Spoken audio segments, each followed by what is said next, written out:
Hi, we're Josh and Ariel Walmsley, owners of Green Valley Tree LLC, based in North Windham. We're proud to sponsor Connecticut East this week and to serve the communities of Windham and New London counties with our tree removal and plant healthcare services. Visit our website at greenvalleytreeworks.com for a full list of our services or give us a call on 860-234-4041. We look forward to hearing from you. It's mosquito season and we talk to the Connecticut Agricultural Experiment Station as they begin their annual mosquito monitoring program. And choking our rivers and waterways, filmmaker Emily Deluca talks about her new documentary about the invasion of Hydrilla. Plus we take a look at other stories making the headlines from around the region. This is Connecticut East This Week.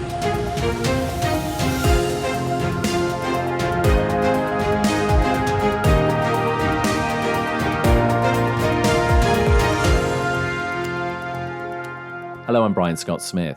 It's that time of year when mosquitoes and other bugs are out in full force as the weather warms up and we decide to get out and about more. But mosquitoes can have a serious effect on our health due to diseases they might be carrying, which is why the Connecticut Agricultural Experiment Station has been carrying out monitoring and testing of mosquitoes and other pests for a number of years to understand the changing mosquito landscape in the state and to help us avoid becoming ill. Here's my interview with Philip Armstrong, a virologist and medical entomologist from the experiment station. Philip, thanks for joining us. Well, thank you for having me. It's that time of year again. Mosquitoes are back out. So, of course, the testing and the monitoring program is active. Tell us a little bit about it. Yeah, so this is our annual trapping and testing program. We're monitoring mosquito populations and testing them for viruses that can cause human disease in the state of Connecticut. So there are really two viruses of concern, West Nile virus and Eastern equine encephalitis virus, or Triple E virus, that are primary causes of concern. And so we have a network of 108 locations throughout the state where we set mosquito traps on a weekly rotation. All the mosquitoes are identified and tested for virus infection. Tell us a little bit about the COVID year 2020. What were you finding then? So 2020, we did detect a lot of West Nile virus activity in mosquitoes, and we had a number of human cases too, primarily in densely populated parts of the state in Fairfield, New Haven, and Hartford counties. So all our human cases also came out of those areas as well. The other virus, Triple E virus, we did detect Triple E virus in mosquitoes in a couple locations, but the overall risk was low last year.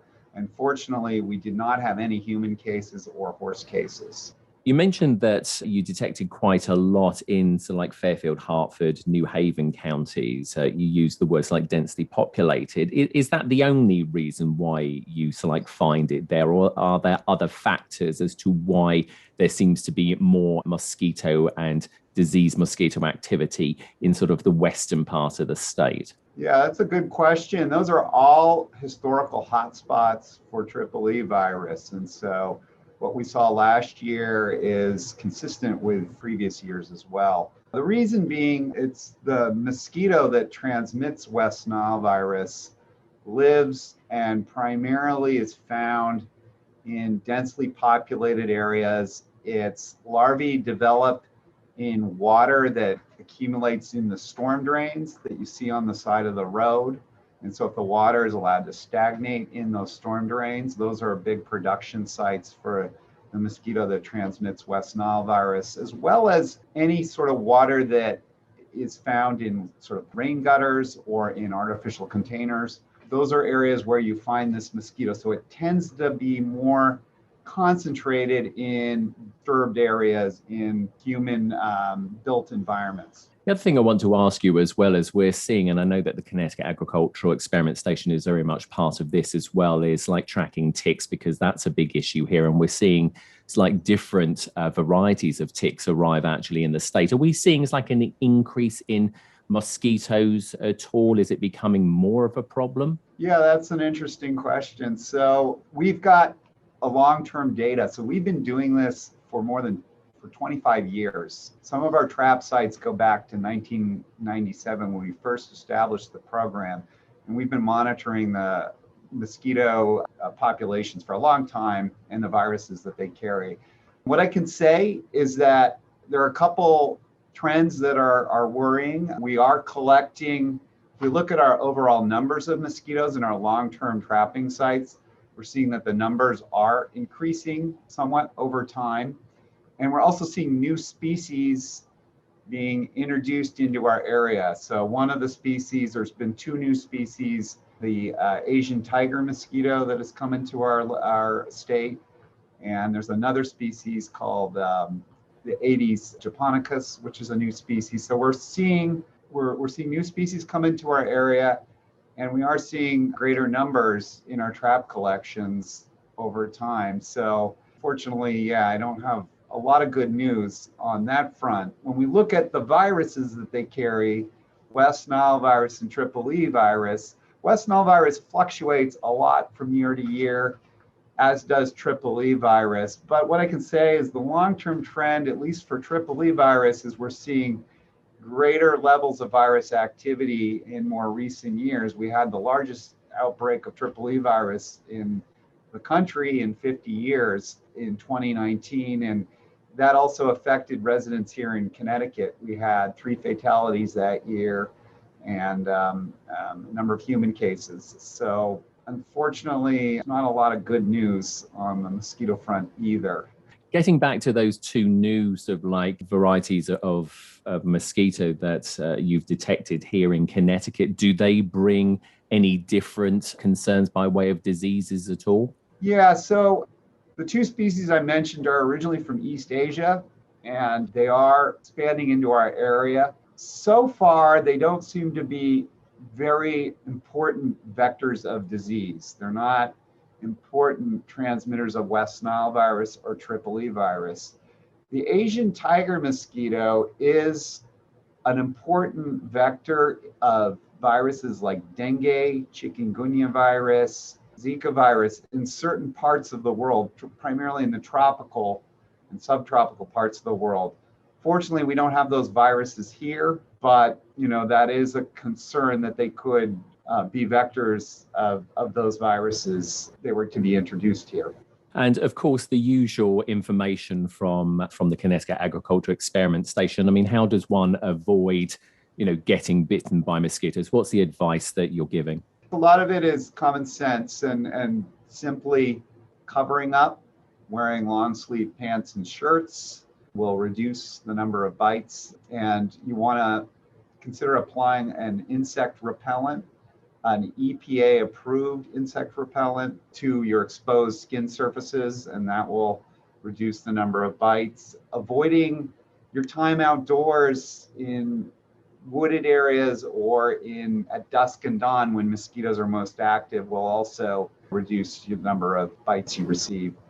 Those are some of the practical measures. And then around the home, certainly you want to reduce, if you see standing water or water that's collecting in flower pots or in your bird bath or in clogged rain gutters, you want to eliminate that water at least once a week to prevent mosquitoes from completing their development on your property.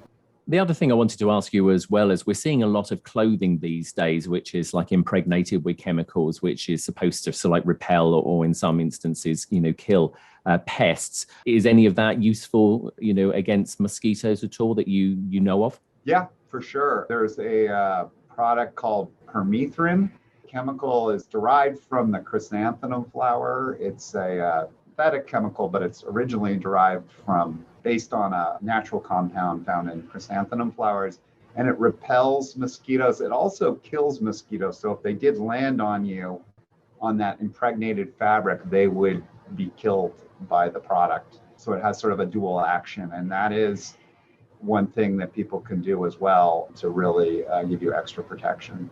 And final question, apart from looking after ourselves, of course, mosquitoes go after anything. So pets, if you've got cats and dogs that like go outside, is there anything that you can do, to safeguard your pets as well? Because I'm guessing they're targets for mosquitoes just as much as anyone else.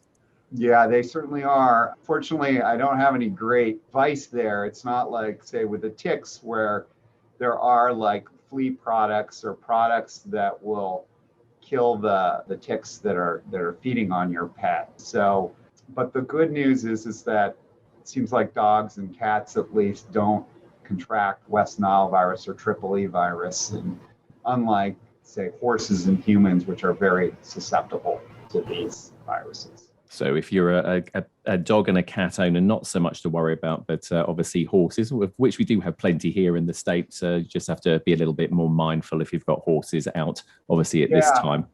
And for horses, there actually is a vaccine for West Nile virus and Triple E that is effective. And so horse owners should vaccinate their horses. Unfortunately, there's no vaccine for people. So we're left to the measures I talked about, just reducing your exposure to mosquitoes.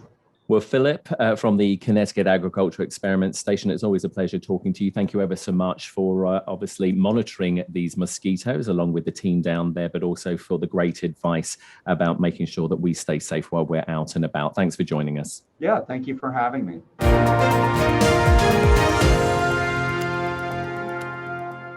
The rivers and waterways of Connecticut are a great place to get out on, either by boat or maybe kayak or paddleboard, offering relaxation and the chance to spot some great local wildlife. But in recent years, an underwater menace has been growing, and at such a rate it's now causing concern in the Connecticut River. It's called Hydrilla, and it's just a plant. But as I found out from Emily Deluca, a local filmmaker, it's something we can no longer afford to ignore. Emily, we are by the side of the beautiful Connecticut River. You've done a documentary about a little problem within the river. Tell us how you got involved in that. So I first got involved in the project through the nonprofit Connecticut RC&D, Connecticut Resource Conservation and Development. And I was doing some freelance projects for them. I was working on a pilot program they were doing for no-till and cover crop equipment. I was working on some videos for composting, and then they brought this one to the table. And they said, it's kind of another one-off project. Can you make a video about this hydrilla problem? And the more I learned about it, and the more people that we interviewed, the more I realized how big of a problem it is. And not only that, but how great of a story it is, because it impacts so many different industries, and it impacts so many different towns in the state. So it just kind of snowballed into this larger project that we took on together. Just talk to us a little bit about, the challenges of doing a documentary, because there's a huge amount of work involved in creating any sort of visual art, and documentaries can be done in so many different styles, but there's a lot of work involved, isn't there? Yes, there's a lot of work. If you can make it look easy, then you've done it right. And, I was lucky enough to have Connecticut RC&D kind of be my partner in it from start to finish. So not only did they fund it, but they also connected me with all of the people that were featured in the film. So they set up the interviews for them, and they asked all the questions, and we kind of worked together to get these moving parts in one piece. And then after that, I kind of looked at everything, or we would finish the interview, and I'd say, I would love to, get some local politicians involved. I'd love to get the political side of this, because we've seen the environmental, we've seen the scientific, we've seen, even the real estate impact that it has from a local level. So, we collaborated a lot back and forth in terms of what kind of voices did we want to feature, what kind of story did we want to tell. And I think a story like Hydrilla really lends itself to be very holistic. So I, as a documentary filmmaker, really didn't want to just focus in on it being a scientific video, because you lose audience by doing that. It needs to appeal to everyone because it affects everyone. So yeah, we worked together and kind of finding those different voices and getting a holistic story about this problem. we're just going to clarify, Hydrilla is this invasive species, which actually looks quite beautiful when you look at it. I mean, it's this green sort of plant, but it's effectively choking the waterways in Connecticut. And that's the concern, isn't it, that it's become such a big problem. What were some of the things that you learnt when you were doing the documentary? Because like you said, you're the documentary maker, you're not necessarily the expert on this, but what were some of the things that made you as a documentary maker go, wow? So it is very beautiful in the sunlight. And one of the things that I learned through it, so I remember I was kayaking in, I think it was the Salmon River with my fiance actually, before this project even began. And I remember kayaking and seeing it kind of right next to the kayak and thinking, oh, we're going into shallow water. You know, this is like a normal aquatic vegetation. We must be getting into shallow water. Let's turn around. And then after creating this documentary and learning everything I did about it, went back to the same spot with Greg Bugby from the Connecticut Ag Station. And he was explaining to me that actually, no, that goes 10 feet deep. It's just this species that is growing to the point where it's making boating and kayaking impossible for people. So that was, something that I think a lot of people that saw the film kind of experienced, was that sense of, oh, I see this all the time on the river. What is it? Or, oh yeah, I see that, next to my boat or on the dock or on the wherever. And I think that kind of awareness of recognizing what it is and then knowing what to do when you see it was kind of the point I was trying to get across to everyone that lives in this area, because there's such a love of this river and the environment and fishing and boating and bird watching. And for people to not be aware of something like this, I thought was very tragic, because it's a huge problem. And I don't think the majority of people that use the river even know what it is. So what did some of the people say to you? Because, I mean, you had access to an amazing array of experts. And like you said, I believe you also spoke to some local politicians as well. Can you give us a bit of an idea of some of the comments that, came out of those conversations that you had? Yeah, it was anywhere from, an understanding of the science behind it, how you can't necessarily pull this out to get rid of it. There's fragmentation involved. So when people go to pull it out thinking they're doing something good, they actually are making the problem worse, because it spreads and it floats down the river. So, it was a better understanding of the science behind it and how it spreads and also how it got here. Just hearing that people that have fish tanks that have exotic plants in them, when they go to dispose of them, they dump them in their backyard, and that somehow gets into the waterways and the rivers, and that's kind of, one of the ways that it gets to become an invasive problem. So understanding kind of where it came from, how it spreads, and then ultimately what to do about it from a local perspective. And then what about some challenges for you personally, actually, like filming it? Because I'm guessing you had to get out on the water, and then, of course, you want to get some really good shots. Can you recall any particular challenges you had when you were actually doing the physical filmmaking that you thought, okay? Yes, there were many challenges. One, I realized that I need a gimbal for my camera, because it's very hard to film on a boat and keep it stable. But yeah, it was... there were challenges. As any film, there's challenges. But being on the water, it was beautiful. We had some really beautiful mornings of filming. Seeing the fog come up on the river, at 6 o'clock in the morning, it's like you develop an appreciation for the river as well as you're making the story. Yeah, there was unfortunately even one moment when I dropped my phone in the water because I was getting too close to the Hydrilla to try to film it. But, yeah, there's always challenges involved. But for the most part, it was pretty, seamless filming. So you created this documentary. I understand that also in the state they're hoping to propose a management plan as well, because this has become such a big issue. And I'm guessing maybe the documentary is part of that sort of like mechanism to, educate people, not only just, as you say, the everyday user on the river, but I'm guessing our legislator as well. Exactly, and that was also kind of the goal of the film, was not just to raise awareness on a local level, but also on a legislative level. Christine Palm just passed a bill in earlier this year, I think, specifically targeting Hydrilla to try to get funding to get rid of it. And, I think that it's awareness across the board, because I think that there's local boaters that aren't aware of it, and there's probably politicians that aren't aware of it.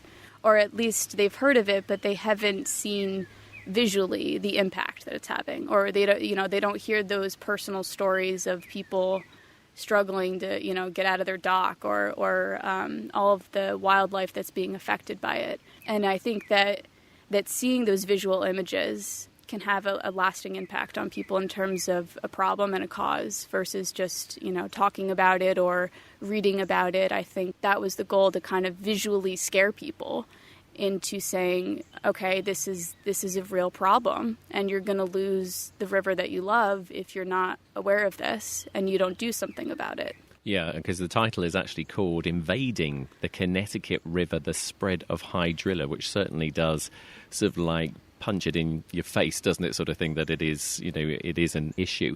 So how can people find and see this documentary? Because like we said, it is a very important thing, and the more that people understand about it, they'll be able to sort of like back up, hopefully, their local legislators and help. Right, and not just that, but I think the ways that people can help, not just by being aware, but also, the big thing that Connecticut Deep kept pushing to people was clean, drain, and dry your boat. So if you have a boat on the river and you are coming out and you see hydrilla fragments on it, do your part to wash your boat and to clear it of those remnants before leaving and taking it to another waterway. And then just also, staying clear of those patches, knowing where they are and not making it worse. And then spreading the word, obviously. But, you can see the film on my Vimeo page, but then also on my website as well, crosscourtmedia.com.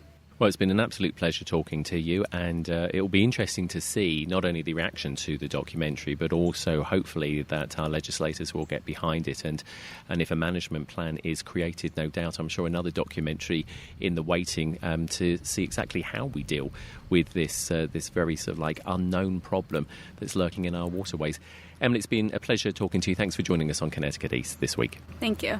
Since recording the interview with Emily, Connecticut U.S. Senator Richard Blumenthal is calling for the state to set aside $100 million over the next 4 years to fund the eradication of hydrilla that is now affecting drinking water as well as recreational boating and tourism.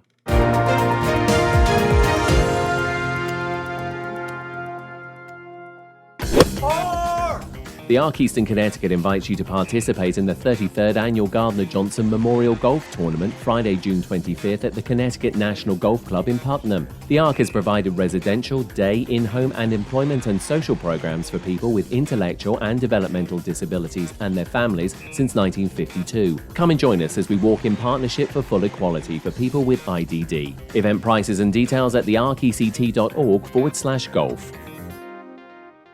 Got stumps? Then call Green Valley Tree LLC and let us remove them for you. Our stump grinder is quick and efficient, leaving your property stump-free in no time. Our stump grinding services are available for homeowners, contractors, and municipalities alike. Call us for a quote at 860-234-4041. And find out about our other services at our website, greenvalleytreeworks.com. We're family owned and fully licensed. Time now for a look at some of the other stories making the headlines in the region recently. The Connecticut Port Authority will now have to report more regularly to the state after a new bipartisan bill was voted in calling for more oversight of the quasi-public agency. Mayor of New London, Michael Passero, says it's about time, as he's been fighting the CPA for the last 2 years over their state pier project in his city. All of these problems, I think if the city was represented, at least their voice at those meetings, there wouldn't have been so much bad relationships over things like the fishermen, displacement of the salt, problems with the longshoremen. I think having the local voice there for this board would have been beneficial for everybody. The bill will also allow for 6 additional new CPA board members, 3 of which will come from the state's deep water port cities of New London, New Haven and Bridgeport. The Connecticut chapter of the Associated Builders and Contractors Organization is condemning state government overreach on the use of project labor agreements for private enterprise contract work in Connecticut, especially after PLAs were included in the cannabis bill before the state. That requires private companies to use them for work on their cannabis facilities with a value of $5 million or more. Chris Frixel is the president of ABC in Connecticut and says it's a case of state government putting large union organizations' interests above everyone else. The unions are large campaign donors, quite frankly. And what this is the state is directing private construction contracts, high-value contracts, to these union-only firms. I mean, it's just a fact of the matter that they are large campaign donors for the majority party. Frixel says project labour agreements are normally required where public taxpayers' money is being used on a project, and this is the first case of private companies potentially being directed by the state. He says not only does it question where you draw the line, but can also increase the cost of projects by as much as 20% using PLAs. The Submarine Museum in New London has officially reopened as COVID-19 restrictions continue to ease, allowing more businesses to open their doors. Lieutenant Commander Derek Sutton is the new director of the Submarine Museum and says they've added some new high-tech exhibits to the museum you can access with your cell phone. As you walk around the museum, you'll see these little QR codes, and some of them is just some follow-on information, so you can dive a little bit deeper into a specific topic. Other ones, you can take a selfie inside of a World War II era Mark IV scuba helmet, those types of things. The museum reopening was attended by Navy officials from the submarine base as well as Congressman Joe Courtney and was part of the recent Battle of Midway commemoration. In the Connecticut Examiner this week, as the legislative session drew to a close on the 9th of June and after a number of failing efforts in previous sessions to pass a highway toll, the Connecticut General Assembly succeeded in levying a mileage fee on tractor-trailers. Supporters of the bill say the fee will force heavy trucks to pay their fair share for the damage they cause to the state's roads. Meanwhile, opponents warn that the tax will increase the price of consumer goods and will fall unfairly on Connecticut-based trucking. It's estimated that the new fee will be paid per mile and adjusted by weight of the truck, will generate around $45 million in revenue in 2023, the first year it's implemented, and $90 million each year thereafter. In the day this week and in New London, the city has chosen a firm to remediate, demolish and clean up the site of the former Thames River apartments on Crystal Avenue. The City Council authorised spending of $1.4 million for Stamford Wrecking Company to start the first phase of the $3.5 million project, which calls for the removal and disposal of hazardous waste from the buildings. The city doesn't yet have the funds to pay for the entire project. It recently accepted a $3.5 million proposal from Stamford Wrecking, which was one of 13 firms to submit proposals.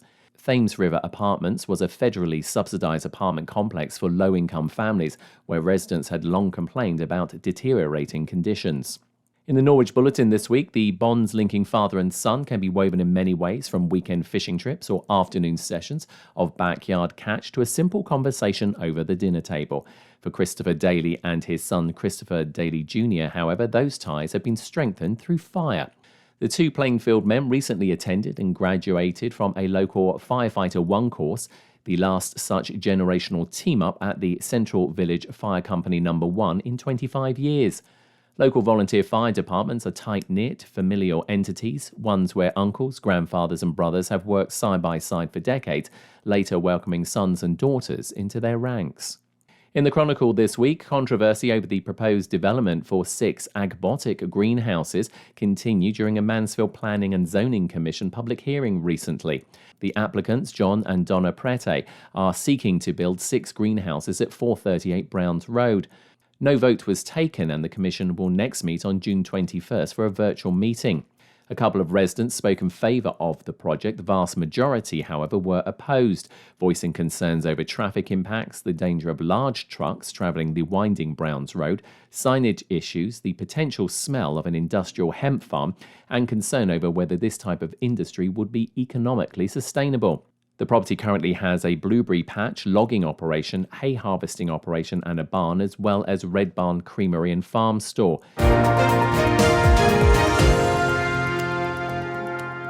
That's all from us for this edition. Do send us your questions and story ideas to the show via our website at connecticut-east.com or Facebook or Twitter at Connecticut East and on Instagram at Connecticut East This Week, where you can also listen to the show again on demand. And please like, follow and share on your social media platforms too. I'm Brian Scott Smith. Thank you for listening.